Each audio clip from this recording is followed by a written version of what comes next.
কৰি আছোঁ মই ভাবি আছোঁ দেই কোনে বাৰু প্ৰথম মাথাটো মাৰিছিলে নাৰিকলৰ যে এইডাল চুচি এৰুৱাই ঝাৰু বনাব লাগে বুলি ঝাৰু বনাব পাৰি বুলি ন বৰ আচৰিত কিন্তু দেই আগৰ দিনৰ মানুহবিলাকৰ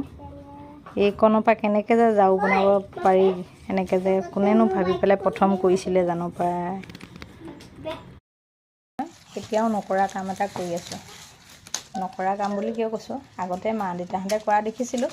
তাৰপিছতে আমি এইবিলাকে কৰিবলগীয়া হোৱা নাই কৰা নাই গুৱাহাটীত নাৰিকলৰ ঝাৰু পাবলৈ বহুত টান আৰু কেতিয়াবা পালেও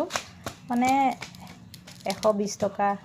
150 টকা তেনেকুৱাকৈ লয় আৰু মানে পাবলেই নাই বাঁহৰ ঝাৰুৱে পোৱা যায় নাৰিকলৰ ঝাৰু নাপায় ঘৰতে সেইটো কাৰণে নাৰিকলৰ পাত আছে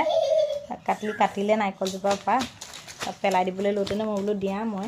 এইখিনি চুচি এনেকৈ বনাম এতিয়া কিমান কি হয় নাজানো এইকেইডাল হৈছে আৰু এটা পাত লাগিব চাগে দুটা পাতেদিহে এডাল ঝাৰু হ'ব নেকি এইখিনি এনেই ইমানখিনিমান হৈছে এতিয়া নাৰিকলৰ পাতবোৰ এই চুৰুকি আছোঁ এনেকৈ গুচাই আছোঁ নাৰিকলৰ পাত অবিনাশৰ পৰা পইচাটো খুজিব লাগিব এইটো ৰেহাই কৰি দিয়া পইচাটো হয়নে নহয়